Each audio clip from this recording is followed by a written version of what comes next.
Join us for lively discussion about the A-State community. Each week, we'll meet with a variety of faculty, staff, and students to discuss all things Arkansas State University.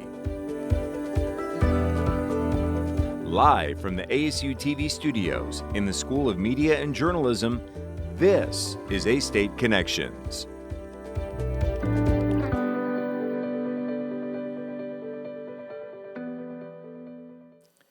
And hello everyone, welcome to A-State Connections on ASU-TV. I'm Johnathan Reaves, an academic advisor at Arkansas State University. Well, today we're honored to have the Dean of the College of Liberal Arts and Communication at Arkansas State University, Dr. Cherisse Jones-Branch, joining us here today on A-State Connections. Dr. Jones-Branch, thank you so much for your time. We really appreciate you being here today. Thank you so much for inviting me. I'm honored to be here. So I would like to ask you about how did you come to Arkansas State? Kind of tell us about that story. Well, I interviewed for the position here in the history department. I've been here for 22 years, and at the time I was in graduate school at Ohio State University, and I came for the interview, and what really captured me was the faculty. And I made up in my mind at that time that I was going to stay for 2 years, and that was 22 years ago. So I've been hanging around ever since. So I fell in love with the campus, the people here. I fell in love with Jonesboro, and I just decided to hang around.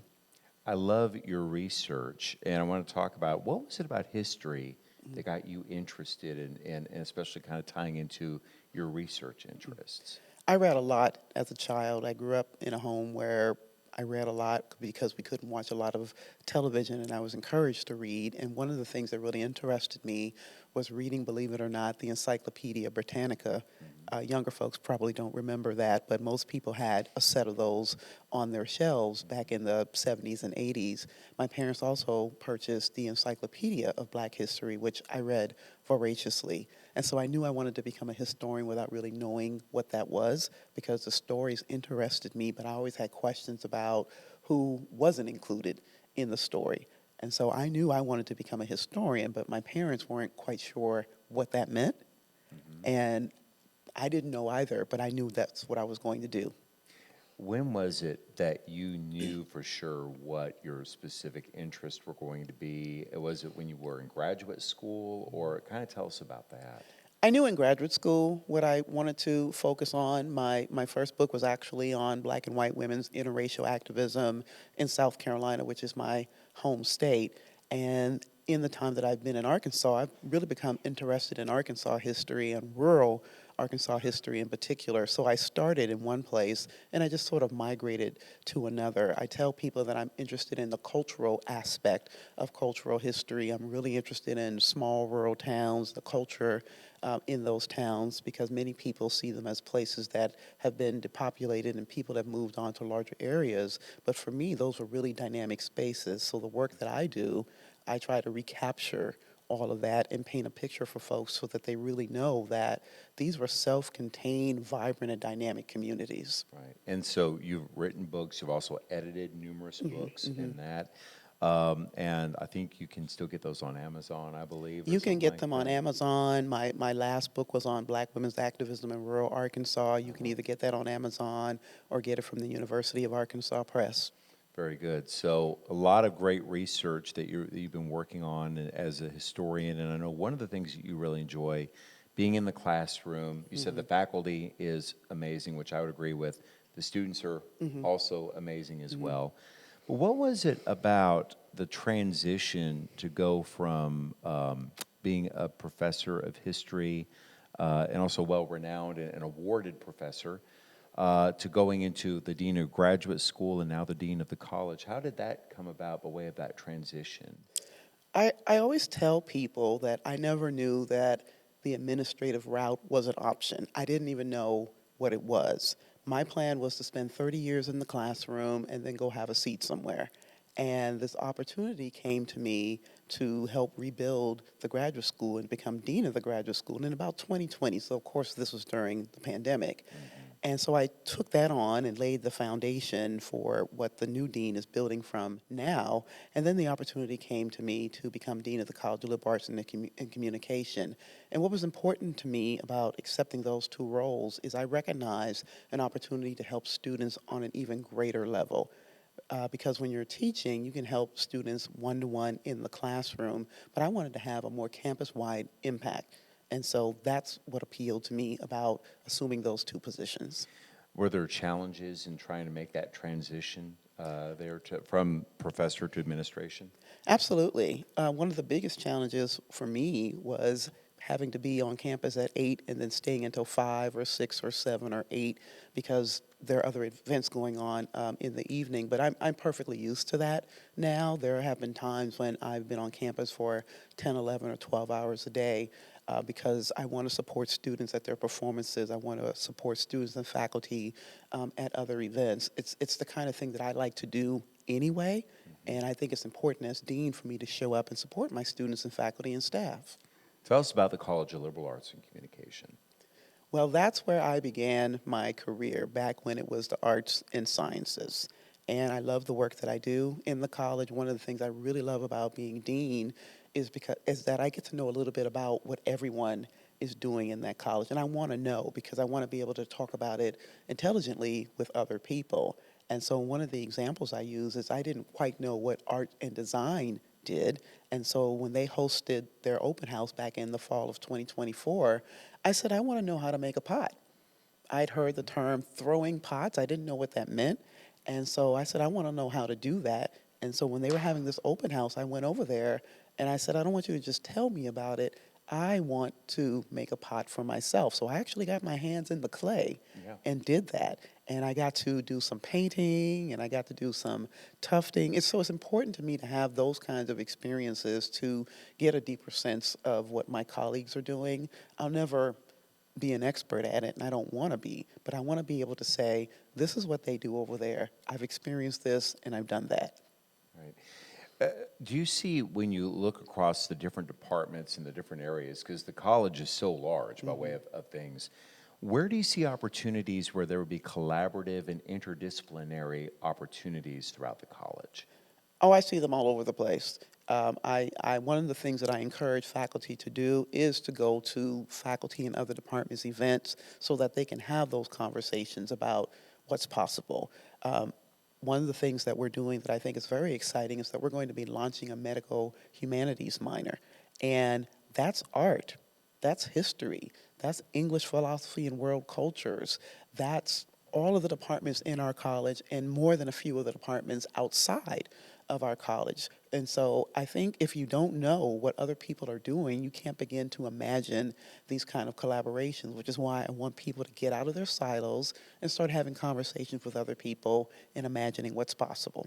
Well, also one of the reasons why we do A-State Connections, because there are so many different people who are doing so many great things that they may not get an opportunity to see what other people are doing or hear about what other people are doing. Absolutely. Why this show is important to be able to do that. Absolutely. So I'm glad that you're here to be able to be a part of that.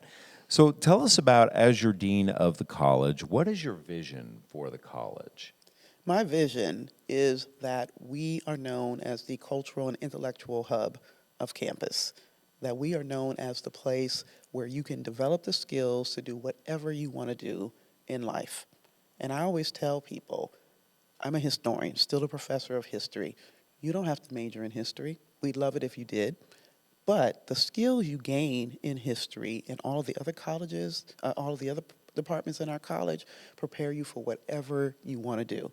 You have to be able to think analytically. You need to be able to communicate with people. You need to be able to write effectively. You need to be able to investigate and make sense of information. We teach that in our college.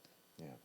And what are some of the things that you like, some of the top priorities that you would have over the next couple of years as dean of the college? Among my top priorities is to continue to raise the profile of the college, to continue to celebrate the great work that our faculty and students are doing, and to also help people understand that part of what we do is getting students to be career ready, is making sure they understand that there's a set of tools that they can acquire from our college that will set them up to do whatever they want to do. Right. And that those tools are important when you got the hands-on Yes. experiences and you've got all of those things. But I know as part of that too, it's also how do you partner with maybe businesses in the community? How do you partner with the community? Those public-private partnerships are so important. Can you kind of tell us a bit about that aspect and how that is important as well for the college? You bring those folks in, and one of the things that I'm really big on is identifying A-State, College of Liberal Arts and Communication alum, and bringing them back to the college and having them meet with our students and talk about what they do, right? That helps with networking, that builds relationships. Those are potential internships, those are potential lectures. One of the things that we're doing that sort of feeds into this is that we're going to be launching a student-run ad agency. We want to bring those partners into the college so that they get to access these wonderful skill sets that our students possess that will help them with their businesses, with their advertising, and a whole host of other things. So we want that. We want those connections. And we want students to see what's possible. We want to see people who are very actively engaged in their careers. And in many instances, they're doing well because of what they've been able to take away from the college. What really gets me excited about that is like what we're doing here in the we have a Video 1 class that's actually, the students are doing a great job. They're running the show. With the ad agency that you're talking about and other things, the students are running everything. The students run everything, absolutely. So again, that goes back to that career readiness piece, right? Yeah. You're getting the hands-on experience, and we were talking earlier, it's an opportunity for you to build a portfolio that you can share with potential employers and say, hey, this is what I was able to do in my 4 years at Arkansas State University. Yeah. And one of the things about it, if like say you have students that are running in that ad agency, they're working with potential employers Absolutely, and all that, absolutely. leads to internships, job opportunities. It's just a win-win. It's a win-win for everybody involved. And I'm just very excited about that. And I want to personally send a shout out to Dr. Jill Simons, who's an associate dean in the college, who came up with the idea. She didn't have to work hard to sell me on it. I saw its merits and its benefits immediately. And for me, the thing that motivates me is how is this going to help our students? Is this going to prepare our students to be career ready? And if it is, I'm almost always going to be on board with it. Yeah, it's not going to take you too much to, it won't be a hard sell. No, it's not a hard sell for me at all. Be able to do that. All right, so we're going to continue on with our conversation with the Dean of the College of Liberal Arts and Communication, Dr. Cherisse Jones-Branch, as she joins us here at Arkansas State University for A-State Connections. We'll be right back after this quick timeout. Students should watch ASU-TV just to see the creativity that a college student can get. The creativity that some of these students have is truly amazing.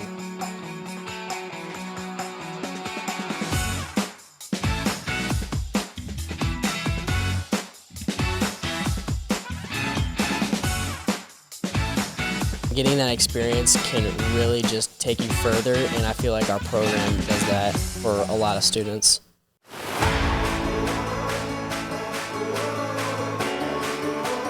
I think one of the things I learned at Arkansas State was life is 10% of what happens to you, 90% of how you respond to it, and that's just something that I live by. A-State is home, and they're going to treat you like you're a part of the family.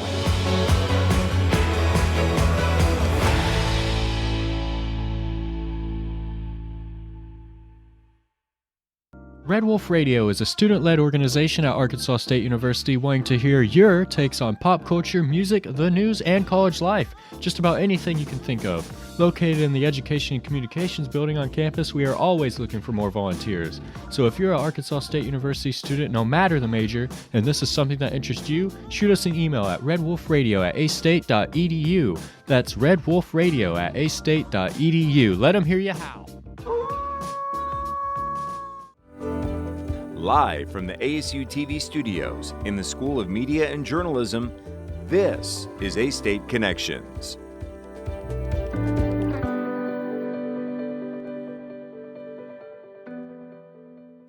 And welcome back to A-State Connections on ASU-TV. I'm Johnathan Reaves as we're continuing our conversation with the Dean of the College of Liberal Arts and Communication, Dr. Cherisse Jones-Branch. And once again, thank you so much. This is a pleasure. And you're welcome to come back anytime. We'd love to have I'd you love for to. sure. Thank you. So as we're doing this, and for people who may see this back, recorded and all that, we're in April, and April is a month where we really get a chance to celebrate the student success. Yes. With the convocation of scholars that happens on campus and all that. I know that the College of Liberal Arts and Communication had that. Department of Communication had it as of last night and that. What do you like about this month? I know this makes you extremely happy. It does. It's an incredibly busy month, but I get so much joy out of celebrating our students. And it's always sad when we have students who are graduating, but I'm equally happy for them because I know they're prepared to move on with the next steps of their lives. And I just love celebrating their accomplishments, and it's always a joy to see students who have come in a little shy, a little unsure of themselves, and by the time they get to this point in their careers, they're blossoming, and we know that we've done right by them, and they're ready to move on to the next thing. So that really does my heart good to celebrate them, to give them their awards, and to take pictures with them. We see that here. We Yes. see students who'll come in and very much what you're talking about here. They may not know what they want to do, and then by the time they graduate, a couple years later, I mean, they're ready to rule the world. Yes, And absolutely. that's fantastic. Absolutely.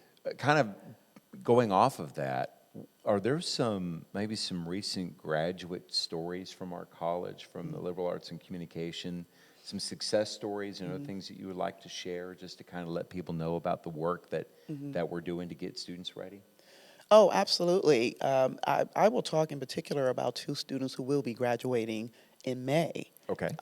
And one is in history, the other one is in the School of Media and Journalism, and they will both be graduating and then going into doctoral programs. So one of the students is going to go to Louisiana State University. The other one is going to Mississippi State University. So I think it's really exciting because they're going into these really well-regarded programs with funding, which I think is incredibly important.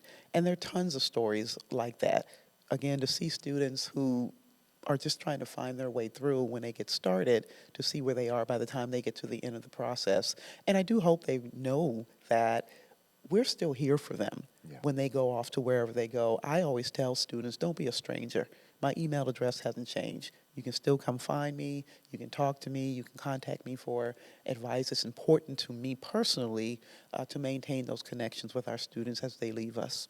Because it's so important to be able to kind of remember all of that, you've still got that support system, especially Absolutely. when you're kind of going through all of those things that, when you're going into doctoral work, that is a challenge. You know something about that, I know don't a you? little bit about that. So, and that's where a cohort is important and a support system is extremely important. Absolutely. I quite agree. And I also think the other thing that is important about that in the case of these two students is that I want you to come back because there's someone out there who needs to hear your story, who will grow, who will gather strength from your story, who could be a potential connection for you. So don't go and forget about us. Yeah. Come back and talk to our students. Of course, students couldn't do what they do without the fine faculty Yes, that we have here. absolutely. And I want to talk a little bit about that. Some of those standout faculty research projects, the creative works that are coming out of the College of Liberal Arts and Communication, would you care to share a little bit about that too? I am constantly amazed by what our faculty are doing. When I read their reports after they come back from giving papers or publishing or doing some sort of creative artwork, it reminds me of how important it is to do the work that we do in the College of Liberal Arts and Communication. Some of our faculty are known internationally. Or known in the region or across the country. And so I think that's important as well for our students to know that you are working with some really high caliber folks in these departments who can connect you to the people they know, who can connect you to opportunity. They're dedicated to what they do. And I've had faculty who have published books and they've given me copies and I've read them and they've been fabulous. And once again, I'm proud to be able to do that. I'm proud to be able to say that person is a faculty member in the College of Liberal Arts and Communication, and I celebrate them. Right. And they all are doing amazing work. And one of the things that this university allows that maybe some others do not is they allow for all these research projects that faculty are doing.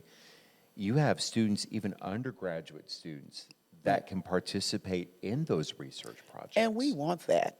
We want that. We want you to have that experience, and we want you to have that guidance so that you understand the process that goes into writing a book, an article, a piece of music, art, whatever it is that we've got going on. Because if you don't know, you don't know. Yeah. And so I think it's really important for faculty to share that process with them and to also mentor our students. So again, they know that there are viable pathways for them in these areas. And how many times have I talked to students personally, and I know you probably have as well, Yes. when I did interviews for KASU, and one of the things I would hear from students all the time, and I would purposely bring in faculty, mentors, and students to be able to talk to them.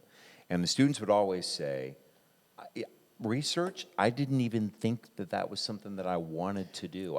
Research was something that I was like, I don't know, because the word can be intimidating. Yes, the word is intimidating, but when you help them get down into the weeds of what's involved, I think they find it fascinating. One of the things I love to do with my students is I love to show them our digital databases in the library and all the things that they can research and learn about and really don't even have to leave their homes. I mean, that's one of the joys of digitization in the 21st century. But they don't know what they don't know. And our job is to lend them that guidance and then let them go to explore for themselves. And I often tell my students, as a historian, look into these databases and figure out a story you can offer us that we don't know anything about. And when you do that, you become the expert. You become the go-to person.